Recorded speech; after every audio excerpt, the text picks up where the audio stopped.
خوش رہنے کے لیے ضروری ہے کہ دنیا کی محبت ختم کرے. جس کے دل میں دنیا کی ہوس ہے وہ خوش رہنے کے علاوہ دنیا کا ہر کام کر سکتا ہے. سمجھتے ہو؟ جب وہ دنیا کو مسافر خانہ نہیں سمجھے گا تو پاگل ہوتا رہے گا. ابے اس کے پاس پلاٹ آ گیا, ابے اس کے پاس گاڑی آ گئی, ابے اس کا امریکہ کا ویزا لگ گیا, ہم یہاں ٹھیلے بیچ رہے ہیں, ابے یہ. سیدھا سیدھا بولو بھائی بھاڑ میں جائے. جب بحریہ ٹاؤن کے مالک کا جنازہ اٹھے گا تو میرے دوست نے 2 پلاٹ لے لیے تو کون سا تیر مار دیا؟ جو اونر ہے وہ مر جائے گا. ختم بھائی. تھوڑے دنوں میں ٹماٹر بیچو, رکشا چلاؤ, لینڈ کروزر میں گھومو, یہ تھوڑے دن کے کھیل ہیں, اس کے بعد ختم. قارون جب اپنے خزانوں کے ساتھ مارکیٹ میں آیا نا, قرآن کہہ رہا ہے, قرآن نے تو مارکیٹ کا لفظ استعمال نہیں کیا, جب اپنے خزانوں کے ساتھ قارون مارکیٹ میں آیا ایک دفعہ پورے جاہو جلال کے ساتھ, پبلک نے جب اس کا پروٹوکول دیکھا اور خزانے دیکھے, اس کا لباس, جب بڑا آدمی جا رہا ہوتا ہے نا بڑی عزت دی جاتی ہے, تو بے وقوف لوگ رالیں ٹپکانا شروع کرتے ہیں. یا لیت لنا مثل ما اوتی قارون. احمقوں اور بے وقوفوں نے کہا ہائے کاش ہمارے پاس بھی ایسی دولت ہوتی جیسی قارون کے پاس. کیا پروٹوکول ہے بھائی اس کا. تو قرآن کیا کہتا ہے؟ علم والوں نے کہا ویلکم, برباد ہو جاؤ, تمہارا ناس ہو جائے. جب انسان بہت ہی الٹی بات کرتا ہے تو آدمی کہتا ہے تیرا ناس ہو, تو برباد ہو جائے. کہ بیکار باتیں کر رہے ہیں بیٹھ کے. کیا کہنے لگے؟ ویلکم, تباہ ہو جاؤ. یہ ویلکم نہیں ہے, کیونکہ ایک جگہ کہیں ہم عربی گرامر پڑھ رہے تھے تو پرانے زمانے میں جب متحدہ حقیقی بنی تھی نا, وہ 90s کی بات ہے, تو ایک جگہ لکھا تھا ویلکم آفاق احمد. تو ہم عربی گرامر پڑھ رہے تھے, میں اس کو پڑھ رہا ہوں ویلکم آفاق احمد. اب ویلکم کا معنی تو بددعا ہے کہ تم تباہ ہو جاؤ. تو میں حیران ہوں کہ انہوں نے اپنے قائد کو گالی کیوں دی ہوئی ہے. میں وہاں کھڑا بس سوچ رہا ہوں کہ اپنا قائد بھی متحدہ حقیقی بنی تھی نا, تو وہ قائد بھی مانتے ہو آفاق احمد کو, اور تم کہہ رہے ہو اور گالی بھی دے رہے ہو تم تباہ ہو جاؤ. پھر کسی نے بتایا بھائی یہ ویلکم نہیں ہے, یہ ویلکم ہے. تو پھر ایک عربی ان دنوں میں آئے ہوئے تھے, وہ کہنے لگے لی سبیلی ہی چوک کدھر ہے. لسبیلا چوک کو کہہ رہے تھے لی سبیلی ہی چوک. وہ کہہ رہے تھے یہ لی سبیلی ہی چوک کدھر ہے. تو عرب اس طرح کی غلطیاں بھی کر رہے ہوتے ہیں. تو خیر, تو قارون کے خزانوں کو دیکھ کر بے وقوف لوگ کیا کہنے لگے؟ یا لیت لنا, ہائے ہائے ہائے, کاش ہمارے پاس بھی ایسا جاہو جلال ہو, ایسی گاڑیاں, ایسی سواریاں ہوتی. تو اللہ فرماتے ہیں جو علم والے لوگ تھے انہوں نے کیا کہا؟ ویلکم, تمہارا ناس ہو, برباد ہو جاؤ تم. کیسی باتیں کر رہے ہو بے وقوفوں والی. ثواب اللہ خیرون, اللہ جو نیک عمل پہ بدلہ دے گا وہ اس سے کئی گنا بہتر ہے. تو کبھی تمہاری رالیں کسی نیک عمل کو دیکھ کے تو ٹپکی نہیں ہے کہ وہ روزے رکھ رہا ہے, وہ صدقہ کر رہا ہے, تو رال ٹپ کے یار کتنا کما رہا ہے. یہ ٹپک کس پہ رالیں رہی ہیں؟ جو عیاشی کر رہا ہے. تو یہ عیاشی تو تھوڑے دنوں میں ختم ہونے والی ہے. اور قارون اب مارکیٹ سے شارٹ ہو گیا کہ نہیں ہو گیا؟ کہاں گیا اس کا جاہو جلال؟ تو قبر بھی نہیں ملتی, قبر بھی نہیں ہے, زمین میں دھسا دی اللہ نے, ایسا دھسایا حدیث میں آتا ہے قیامت تک دھستا ہی رہے گا. موسیٰ علیہ السلام نے اسے کہا زکات دے, اللہ نے تجھ پر احسان کیا ہے, تو جیسے اللہ نے تجھے دولت دے کے احسان کیا تو اللہ کی مخلوق پہ احسان کر, تو بھی مخلوق پہ خوب خرچ کر. تو کہنے لگا یہ میرا کمال ہے جو میں نے پیسہ کمایا ہے, مائنڈ میرا کیا تھا.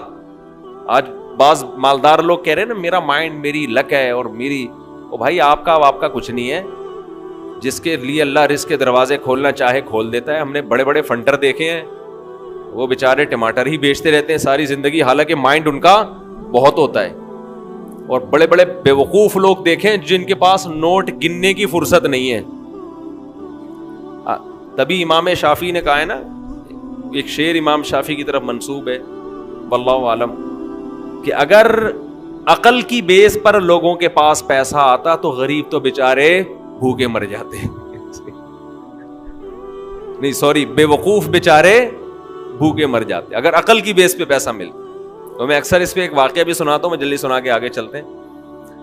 ایک مالدار آدمی ہمارے حضرت یہ واقعہ سنائے کرتے تھے پرانے زمانے کا. ایک بہت مالدار آدمی تھا, غریب تھا, سوری ایک بڑا عقل مند آدمی تھا غریب. مجھے بھی روزہ لگ رہا ہے آج نا. ایک بڑا عقل مند آدمی تھا مگر تھا کیا؟ غریب. اکثر ایسا ہی ہوتا ہے عقل مندوں کے پاس پیسہ نہیں ہوتا. لیکن یہ قاعدہ کلیہ نہیں ہے. مالدار بولیں گے مفتی صاحب ہمیں بیوقوف کہہ رہے ہیں. تو اس نے دیکھا کہ ایک آدمی بڑا مالدار تجارت کا سامان لے کے جا رہا ہے. بیوقوف اتنا ہے کہ اونٹ کے ایک طرف چاول کی یا جو بھی امپورٹ کر رہا ہوگا جو بھی چیز اس کی بوریاں لادی ہوئی ہیں, اور بیلنس برابر کرنے کے لیے اونٹ کے دوسرے طرف ریت کے بورے رکھے ہوئے ہیں تاکہ بیلنس کیا ہو جائے. 10 بوریاں چاول کی یہاں ہیں تو وزن برابر کرنے کے لیے 10 بوریاں ریت کی ادھر. اس امیر آدمی نے لفٹ مانگی اس غریب سے. وہی نا روزہ لگ رہا ہے. اس عقل مند آدمی نے لفٹ مانگی اس بے وقوف سے, کیونکہ یہ عقل مند غریب تھا.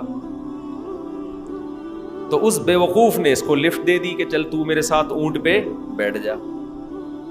اب اس عقل مند نے اس بے وقوف مالدار سے پوچھا کہ یہ ان بوریوں میں کیا ہے جو رائٹ سائڈ پہ. اس نے کہا بھائی چاول ہے یا آٹا ہے یا جو بھی تھا. کہا یہ لیفٹ پہ کیا ہے؟ اس نے کہا یہ ریت ہے. کہا تو ریت کا بزنس کرتا ہے؟ کہہ رہا نہیں یہ بیلنس برابر کرنے کے لیے. اس عقل مند نے اس سے کہا کہ بے وقوف آدمی 10 بوریاں اگر یہاں ہیں تو 5 بوریاں ادھر کر دے, اس سے بیلنس کیا ہو جائے گا. اونٹ پہ تو نے بلا وجہ کا ڈبل لوڈ ڈالا ہوا ہے اور یہ 10 بوریاں بھرنے میں کتنا ٹائم لگا ہوگا. تو بے وقوف آدمی تو یہ کر لے نا کہ 5 یہاں کر دے اور 5 وہاں کر دے. اس نے کہا یار یہ تو بڑی لاجک کی بات کی ہے. نیچے اترا, اپنے مزدور کو جو بھی ہوگا اس کے ساتھ اس کو بولا بھائی بوریاں ہٹا, 5 چاول کی بوریاں یہاں کر دے اور 5 یہاں. اونٹ کی سپیڈ بھی تیز ہو گئی اور اونٹ کو بھی سکون کا سانس آیا, بڑا خوش. اب اس غریب آدمی سے اس بے وقوف نے انٹرویو لینا شروع کیا کہ تو کرتا کیا ہے. اس کا خیال تھا کہ یہ تو ارب پتی ہوگا جو اتنا عقل مند ہے, جس نے مجھے اتنے اچھے مشورے دیے. یہ خود کیا ہوگا؟ یعنی جب میرے جیسے بے وقوف کے پاس اتنا پیسہ ہے تو اس عقل مند کے پاس تو اس کی تو ملیں چلتی ہوں گی نا. اس سے پوچھا تو کرتا کیا ہے؟ اس نے کہا یار میں تو غریب آدمی ہوں, جس کام میں ہاتھ ڈالوں برباد. میرے پاس تو سواری بھی نہیں ہے, تبھی تو میں نے تجھ سے لفٹ مانگی ہے. اس نے کہا اتر نیچے اتر.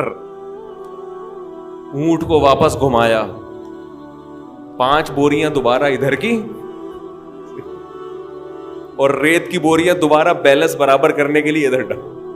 بولا تیری عقل کی وجہ سے تیرے پاس جب 1 کوڑی روپیہ نہیں ہے تو میں بے وقوف تجھ عقل مند سے 1000 گنا بہتر. میں تیرے مشوروں پر عمل کروں گا نا, میں بھی تیرے جیسا بن جاؤں گا. مجھے اپنے اسٹائل سے چلنے دے جیسا چل رہا ہوں. سمجھ رہے کہ نہیں سمجھ؟ میں جیسے اپنے اسٹائل سے چل رہا ہوں مجھے چلنے دے. اگر تیرے مشورے پر عمل کیا نا میں بھی تیرے جیسا غریب ہو جاؤں گا. لو کان بالحیل الغنا لوجدتنی بنجوم اقطار السماء تعلقی. امام شافعی کا غالباً شعر ہے کہ اگر تم دیکھتے محنت سے پیسہ ملتا تو میں پیسے کی تلاش میں آسمان کے ستاروں تک پہنچ جاتا.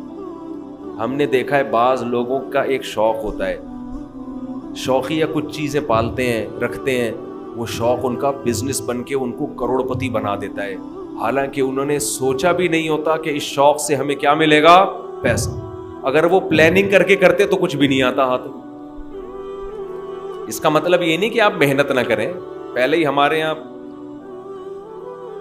پوستی پن چل رہا ہے, اٹھتے نہیں ہیں, 12-1 بجے اٹھتے ہیں, ایک دکان پہ نہیں بیٹھتے. محنت تو کرنی ہے لیکن ملے گا اتنا جتنا اللہ نے مقدر کیا ہے. تو میں وہ عرض کر رہا تھا کہ نبی صلی اللہ علیہ وسلم نے جو مثال دی ہے نا کہ 2 چیزیں جوان ہوتی ہیں تو وہ 2 برائیوں سے مراد صرف 2 نہیں ہیں, بلکہ جو بھی بری خواہشات ہیں بڑھاپے میں کم ہونے کے بجائے بڑھتی. اسی طرح اچھی خواہشات اگر جوانی میں اچھی عادتیں ہیں تو بڑھاپے میں وہ اچھی عادتیں کم ہونے کے بجائے جوان ہو. اگر آپ کو جوانی میں اللہ سے محبت ہے, بڑھاپے میں یہ محبت اور زیادہ بڑھ جائے گی. جوانی میں دنیا کو مسافر خانہ سمجھتے ہو, دل نہیں لگاتے, بڑھاپے میں بالکل لفٹ کرانا چھوڑ دو. ہم نے دونوں طرح کے بوڑھے دیکھے ہیں, سخی بھی اور کنجوس بھی. جو سخی ہوتے ہیں وہ بہت سخی ہوتے ہیں, کیونکہ وہ جوانی میں سخی ہوتے ہیں نا, تو یہ سخاوت بڑھاپے میں ان کی بہت زیادہ بولو بڑھ جاتی. پھر وہ جاگیروں سے دل لگانا بالکل چھوڑ دیتے ہیں, بالکل چھوڑ دیتے ہیں. اور جو کنجوس ہوتے ہیں نا جوانی میں, بڑھاپے میں اللہ کی پناہ آدمی کانوں کو ہاتھ لگا, نوٹ نظر نہیں آ رہے ہوتے, ایسے ایسے گن رہے ہوتے ہیں بیٹھ کے. یہ میں نے اپنی آنکھوں سے دیکھا ہے, نظر نہیں آ رہا نوٹ, دیکھ رہے ہیں یار کم تو نہیں پڑ گیا, یوں کر کے نا چیک کر رہے ہیں کہ اس میں اصلی ہے. ابے اب تو نقلی بھی ہے تو کیا کرنا ہے, اب تو اگر نقلی بھی ہے تو اپنے دانت نہیں ہے کھانے کے لیے, پیٹ میں آنت نہیں ہے کھانے کے لیے, چبانے کے لیے دانت نہیں, کھانے کے لیے آنت نہیں, تو اصلی نقلی کا رہ کیا گیا. شوگر کے آپ مریض ہیں, مٹھائی آپ نہیں کھا سکتے. اب تو آپ کو بچے پال رہے ہیں, اللہ اللہ کرو, مصلے پہ ٹائم گزارو اور نکل لو پتلی گلی سے. اللہ زندگی دے سارے بوڑھوں کو, لیکن اب تو یہ سوچ ہونی چاہیے نا, نہیں جناب ایسے ایسے گر رہے ہوتے, اتنے لالچ, اتنی ہوس, دل, اور ایسا پراپرٹی میں دل لگائیں گے, ادھر پلاٹ. ایک بوڑھے کا فون آیا میرے پاس, غیبت اس لیے نہیں, کسی کو کیا پتا کس کی بات کر رہا ہوں, میرا خیال ہے 85 سال تو ان کی عمر ہوگی, اور 10 قسم کی بیماریاں. کہنے لگے, رو رہے تھے, میرے بیٹے کا کاروبار کا نقصان ہو گیا, گھر میں بڑے مسائل آ رہے ہیں, رزق کی تنگی ہے, میں بہت ٹینشن میں ہوں. میرا دل مجھے ترس آیا, میں ان کا مذاق نہیں اڑا رہا, مجھے ترس آیا. میں ان سے کہوں کہ حضرت آپ کی کیا رزق کی تنگی ہے, آپ کی زندگی گزر چکی ہے, آپ نے ویسے ہی 2 پاپے صبح چائے میں ڈال کے کھانے ہیں بھائی, دوپہر دھونے والے کھچڑی کے کھانے, زندگی گزر گئی ہے, اب ان چیزوں میں کیا رکھا ہے. جو بیٹا جس کا کاروبار ڈوب گیا اس کو اتنی ٹینشن نہیں ہو رہی, جس نے آگے زندگی گزارنی ہے ابا کو اس سے زیادہ ٹینشن ہو رہی. لیکن ہم نے نیک بوڑھے بھی دیکھے ہیں, نیک بوڑھے بھی دیکھے. ہمارے نانا, اللہ تعالیٰ مغفرت فرمائے, نانا نانی دونوں, میرے نانا کی بھی 99 سال ماشاءاللہ عمر تھی, نانی نے بھی بڑی عمر پائی ہے. جب بھی ہم ان کے پاس جاتے تھے نا تو وہ شاعری شروع کر دیتے تھے, قبر کی آخرت کی, ٹھیک ہے, گھر جسے سمجھے ہو وہ تم گھر نہیں. مجھے پورا شعر یاد نہیں ہے ان کا, یعنی بار بار کہتے تھے بیٹا جس کو تم گھر سمجھ رہے ہو یہ گھر نہیں ہے, گھر اصل کیا ہے, قبرستان.